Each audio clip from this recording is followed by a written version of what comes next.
the excitement that the kids feel when they are seeing you, like that you're coming through the door and they know today's session with Miss Luba and they can't wait to see you. And they're excited to show that ripple of the skills that we learned maybe 1 or 2 weeks ago that they're finally getting. Oh, I can say this sound right now and I can say this word right now. Hello, my friends. I'm so happy to be with you today. As parents know, when they enter the medical system with their child, there are a number of healthcare professionals that they have to meet, beyond the typical ones you know, like a nurse or a doctor. You get involved in different therapies, like physical therapy, occupational therapy. And then you'll get introduced to someone called a speech language pathologist. It is more than just what the name sounds like. These are incredibly important members of the healthcare team that not only act as therapists to help your child swallow, breathe, and do all of the things they need to do, but they act as counselors and they look at your child holistically. And today, I am so excited to introduce you to the visionary that is the person behind Kidology. Her name is Luba. She is a speech language pathologist. She's also a mom of three. This entrepreneur has made it her mission to help close gaps so that more families can get access to therapies without having to leave their home. Check this out. Not only does she have 2 brick-and-mortar locations, but she actually just created something that she dreamt up called the therapy bus. It's a true half-size school bus that will come to your home and do your child's therapy for you in case you can't leave, you don't have access to transportation, perhaps you have multiple kids and you're taking them in different directions. You can call the therapy bus to come meet you where you are. It's absolutely game-changing, and I can't wait to introduce you to Luba. Everybody needs a speech therapist like her. I'm Luba Kaplan, and I am a speech language pathologist, oromyofunction therapist. So I have almost the whole alphabet behind me. I've been a private practice owner for 10 years now. Kidology turned 10 this May. And I am a Congratulations. mom. Thank you so much. I'm a mom of three kiddos, 9, 7, and 3.5. So I actually, my fourth child is the business, and it's the oldest child, and then the other kiddos along the way. And some of my passions, well, first and foremost, actually love giving my heart to projects and helping other people. I really enjoy seeing change. So that's part of why I am the owner of Kidology. We work very hard to give families the change they cannot accomplish without our help. And I really am passionate about anything that has to do with cancer research and donating to cancer, both pediatric and adult. It has a really deep place in my heart just from my mom's childhood best friend, who I then got to know growing up. Her son passed from cancer really early on. I remember she didn't drive, so my mom used to drive her and him to the children's hospital here for his treatments. And that stuck with me through the years. And 3 years ago, my mom passed from pancreatic cancer after giving her whole world and life 25 years in oncology research. So it's a very hard thing to get over, not over it at all, but she's Yes. with me every day. And I really believe and love raising money for that because I know that that needs so much help, especially in today's society. Thank you so much for sharing your family story and also a little bit about your mom. What was your mom's name? Angela. Angela. I can only imagine how proud she was of you from the moment you came out with all of the things that you have been doing. And I'm so grateful. Thank you for sharing Angela with us.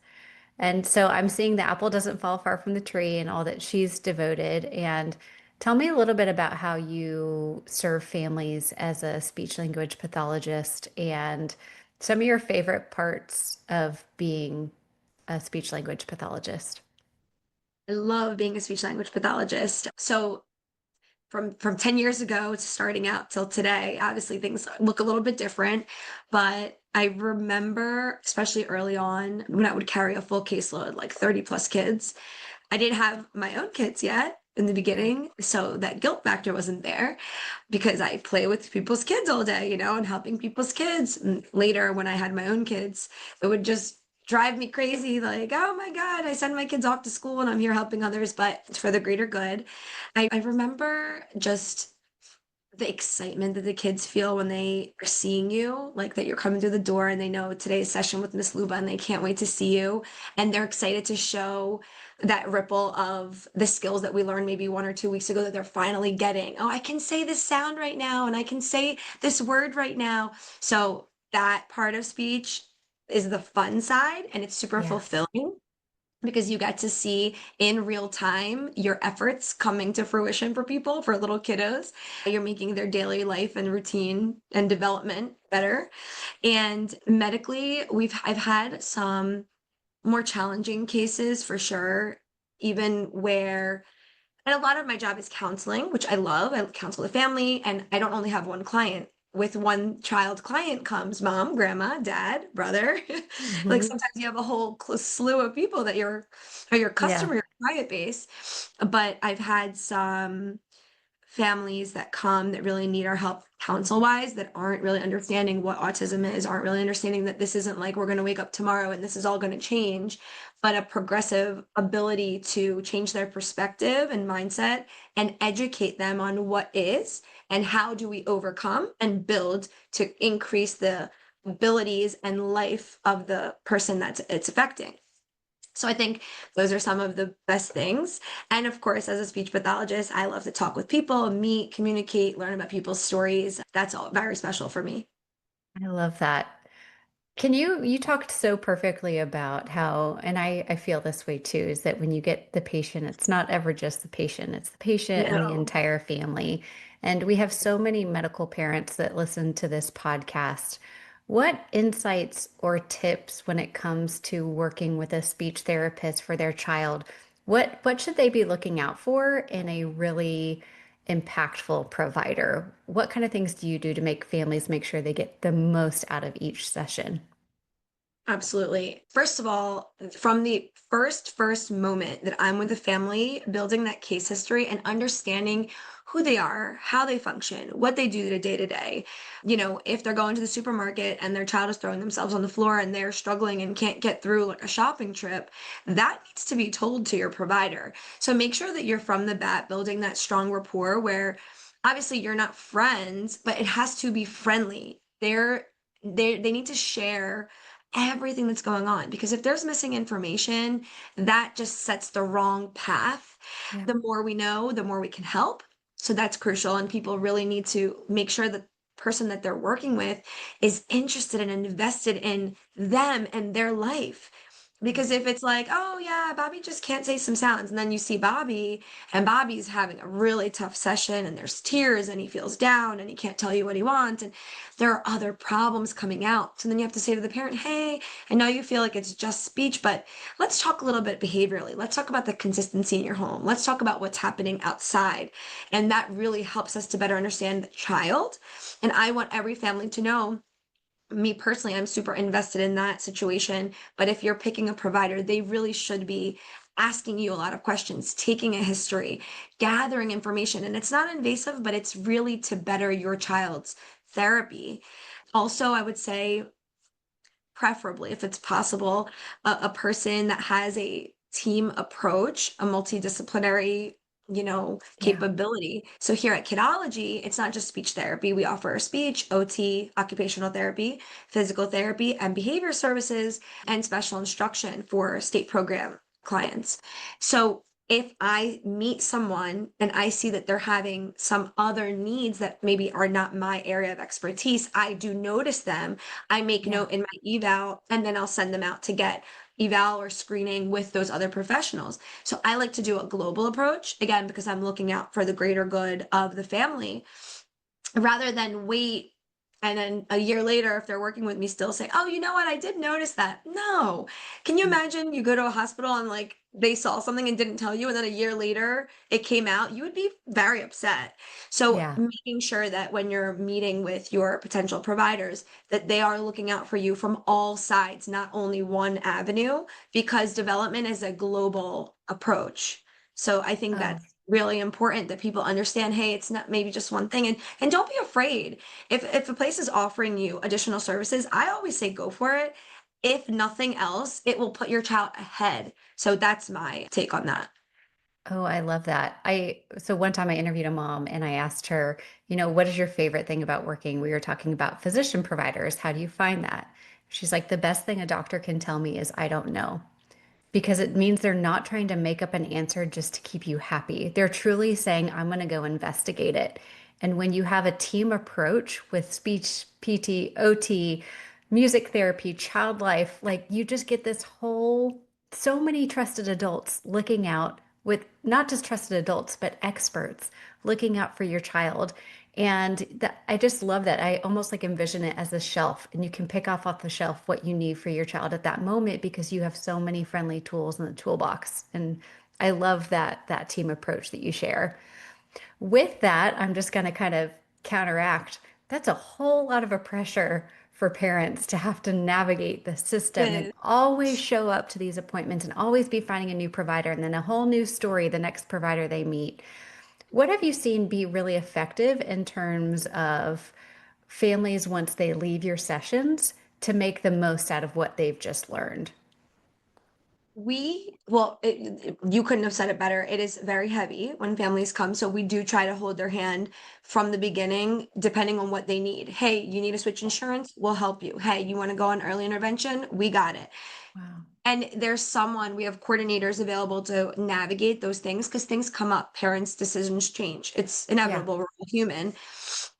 And in terms of the carryover after the session, all of the providers walk the child out to the parent post session and obviously greet them. But post is really important just to share a few words. How did it go? Oh, Bobby's doing really well today. He was able to do X. Oh, you know what? Attention wasn't there today. And we often try to give some sort of takeaway home. So we'll Yeah. email a worksheet, we'll email the lesson from today. And all of our patients have access to their portal. So any notes that are written about them, evaluations, upcoming visits, it's all there. And the parent can just log in and take a look at what was worked on, what goals were worked on, just in case they forgot or whatever it might be. And then the provider or the front team, if needed, or we try like at least once a month to send something home. Because obviously, even if you're greeting the family and saying, hey, the session was great, we did X, I'm a mom of three. By the time I got home and spilled like a water on myself, and then I already forgot I have no idea. Yeah. So you can't rely on the client, the child who's sometimes 2 years old to tell you what they did in the session. Parents Right. are welcome to be there. Parents can request a video or this homework, which is a mandatory thing we send. So it's just an activity for the parent to do. But because it's not live, it's written instructions, that might be challenging too. So they're welcome to call and ask us to model it or whatever it may be. But we really need that carryover. And we ask that all of the family of the patient are on the same page. So if we're working with a feeding child, and this week we're going to start adding, a boiled carrot to the puree or whatever it is the situation might be. Yeah. But dad is like, they're going to choke. We can't do it. No, we can't have that. So then we don't Yeah. start. We have to have everybody aligned because otherwise it just doesn't work. If you have people doing different things, the goal is still the same. So we have to have everybody doing the same thing. So that's the proper foundation. I And we love do that. try to set that up, like our little team per patient with the family. But yeah, carryover is humongous. And we do everything we can to ensure parents understand, hey, we do this. Please do it in your free time as well. Yeah, I love that. And there's probably different like days and vibes that parents come to you that if you see somebody frequently, maybe one time mom's like, I need a minute, I need to go be on my phone and just detach. I know they're safe with you and they're learning and they're working on it. And you're like, great. And then there's probably other times that you're like, hey, dad, come in and watch what we're doing here so I can model and teach you. Is there a perfect formula for that, or is it really just case by case? This is actually such a great question. I think it's definitely case by case. I definitely don't have a proven formula for this one. People are different, as Yeah. you can understand. Every family is built up of their own foundation and understanding of what it means to support their child. Some people want to back off completely. Some people are there every second. And often, actually, we like when the parent is not there so that the first few visits, we understand it's a comforting thing, but then you'll get the parent who's come on, Sue, you know the answer. Just tell them. You can say it. And you're Yeah. just like, please stop. Yeah. It's get disruptive. Parents, I love you all. I understand. I'm the most embarrassing Y- one at basketball. My son is always like, "Mom, stop shouting for me." I'm proud and I want to, but we do prefer to see the child in our natural environment independently because it allows the child to develop their own voice. So if they don't want to talk, there's no one pushing. It allows the therapist to connect with the child and really get out whatever result they're looking for. And it's just really important that if the provider does ask for the parent to be there, please be there. But of course, giving your child the space to learn from someone else in a new environment is often more in your favor of success than not. So letting go a little is not harming. Kids are attached to parents, but that same behavior that's at home where they're not speaking could carry over if you don't allow the room to breathe really between the child and the therapist. I love the way you've described this to be so empowering, not just for your child's development in speech and feeding, but also just interacting with the world outside of Yeah. having your parents present. And when I work in the hospital, I'm such an advocate for parental presence because we are in a very traumatic, acute phase of being hospitalized.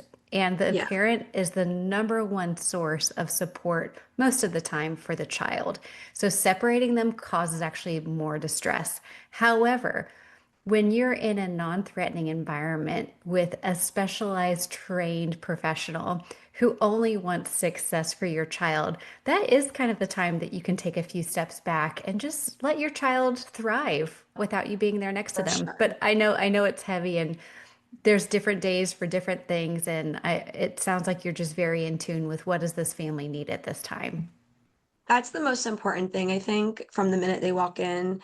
And this is across the board for any service, whether here or hopefully other places, but understanding the family's needs, because it's Yeah. not always visible and they won't always say, but really paying attention and you'll be able to tell. I love that. Well, Luba, tell us a little bit about you're a mompreneur after my own heart as myself. I haven't named Child Life on Call as my third child, but maybe I should.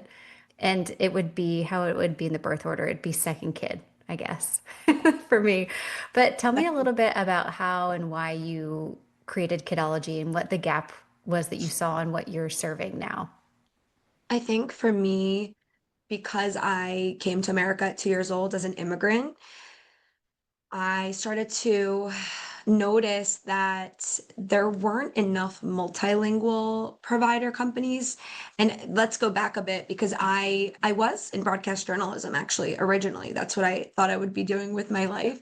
My parents were always like, "This is a hobby. This is a hobby. Like figure something else out." My mom was a big nurse in the Ukraine, and my grandfather was a dentist. And there was a lot of medical life among, my family. And initially, it didn't carry over to me. I always wanted to help people, but it was only in that time that I was finishing broadcast journalism, I took a course in linguistics, and Ah, I fell in love with linguistics, but I was on track to graduate in 3 years.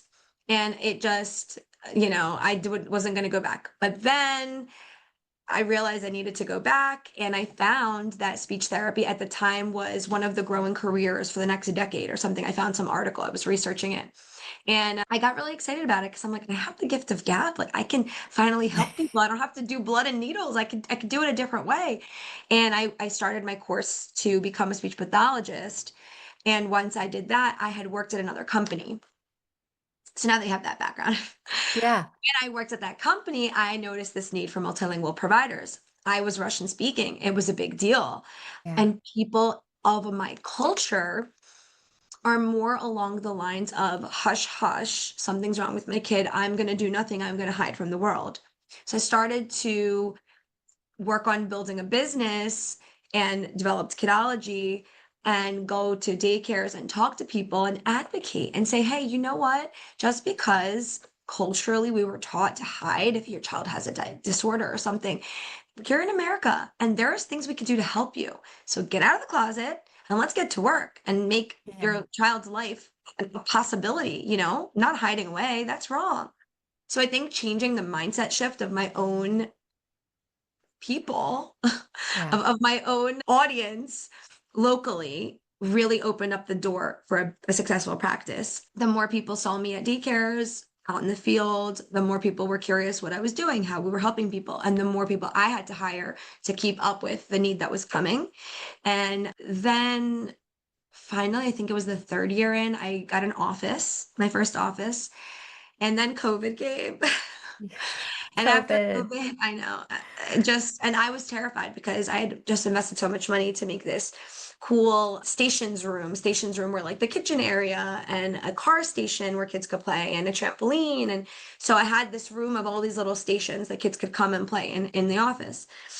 And then through COVID, ended up actually opening a second location because where I was so suburban. There were no buses in my Mm. immediate area. I noticed that people were coming to see us in an Uber. So I'm like, this isn't going to work. I need to be, if I want to help more people, especially in my community, I need to be more central. So I opened an office in Northeast Philadelphia, which is the mecca of immigration. And it Yeah. has 8 bus routes and apartment complexes and 2 schools. And in the plaza, we had a pediatrician and just, and this was when Kidology started to be really popular because Wow. we had providers and post-COVID where people were dying to get out of the house and kids were starting to develop a lot of new communication issues, masking and all that.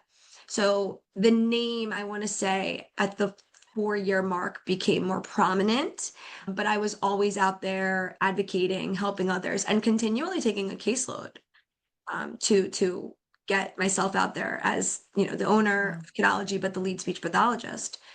So it's been a long road, but now we have 2 very similar clinics, the same size, and they both have a sensory play gym inside. Our Kidology place-based gyms, and our kiddos can get speech OTPT both in the gym or outside of the gym. Birthday parties can happen there for them, and I'm just so proud of what's come. It was just an idea to really target my community, and now it helps so many families. I love that. And you're right. You're making so many families feel more seen because you speak their language. Yes. And not only that, but how empowering to have English not even be your second language. And now you're an expert teaching others on how to do so much. I know it's more than talking and speaking, you do so much more than that. But I think you're amazing. Oh, thank you Congratulations. so much, Katie. That's so. That's so cool. So, for families who are listening, what do you want them to take away so that the next time they go see their speech language pathologist, they feel really empowered and like they're giving their child the best chance for success? I think that no matter what, first of all, be committed to your therapy. You came there to get Mm, evaluated for a reason, and maybe 2 weeks in, you're like, oh, they're okay, they're okay. Stay committed because that person or that center committed to you also, and they saw that you needed help and they're willing. So just stay committed to it because your child will be so much better off post program and you'll notice the difference. So that's one. I think a lot of people are still of the mindset when they go to speech or that their child's just going to grow out of things. And I think it's just an old tale now. Let's pay closer attention when things are happening. We're in such a fast-paced life that it's so easy to be like, I'll take care of it later. I'll take care of it later. And then 5 years yeah, have gone by and maybe it's too late, or maybe it would have been better if it was addressed sooner.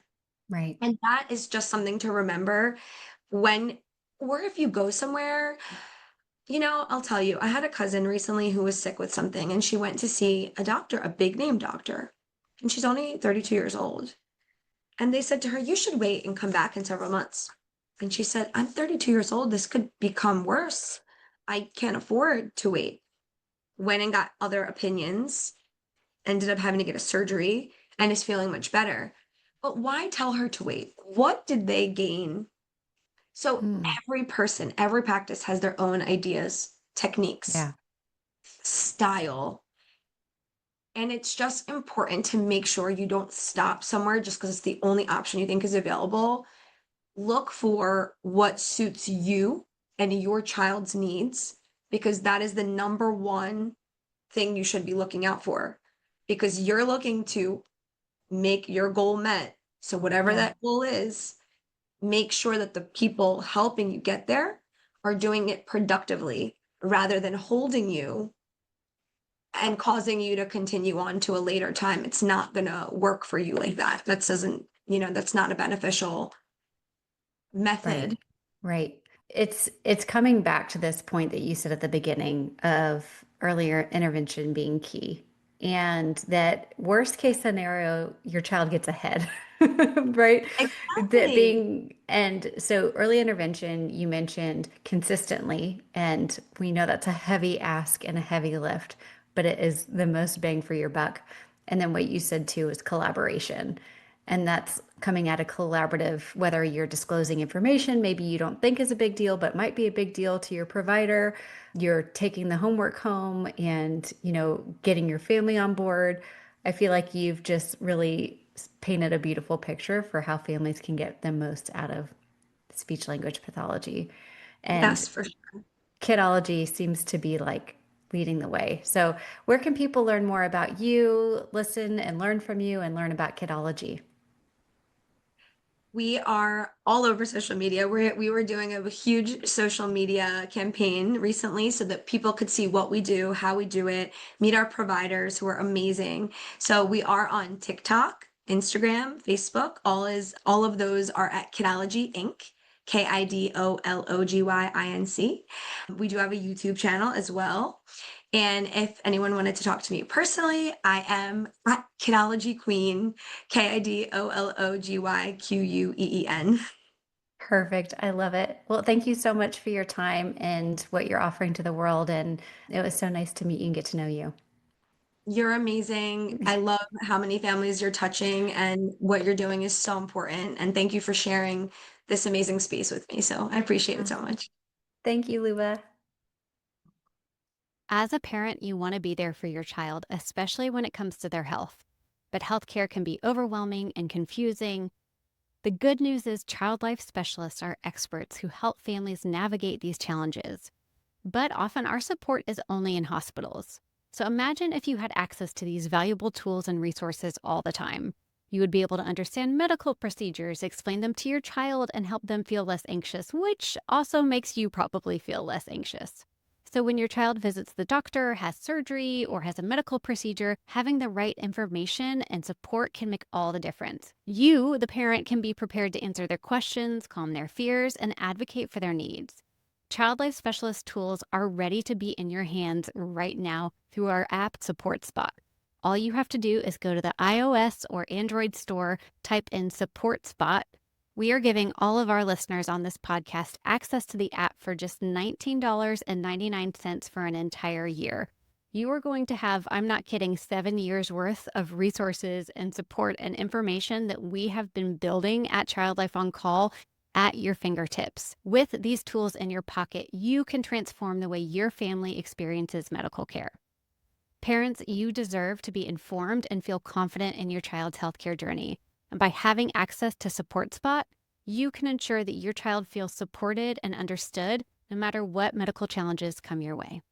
Head to the link in the show notes or go to your app store, type in Support Spot to download it today. For those of you who are joining us today, I am not a doctor, I'm not a therapist, I am a child life specialist.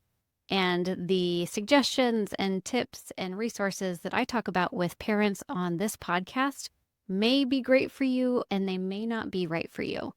So, the most important person you can talk to about getting support is your care team, your doctor who knows your story and your child's story. So, regardless of maybe what I mention or what other families mention here, we're not licensed therapists, we're not doctors. We're having a conversation about what the parenting journey has been like. So, please keep that in mind as you listen today. Hey everyone, it's Katie. We've started running ads through Libsyn to support this show. These are called programmatic ads. We do not pick each brand, but we can block categories that don't align with our values. Your support means the world, and this helps us continue creating great content, pay some bills, and hopefully upgrade our gear in the future. Thanks so much for being such a loyal listener, and I'm so glad you're here.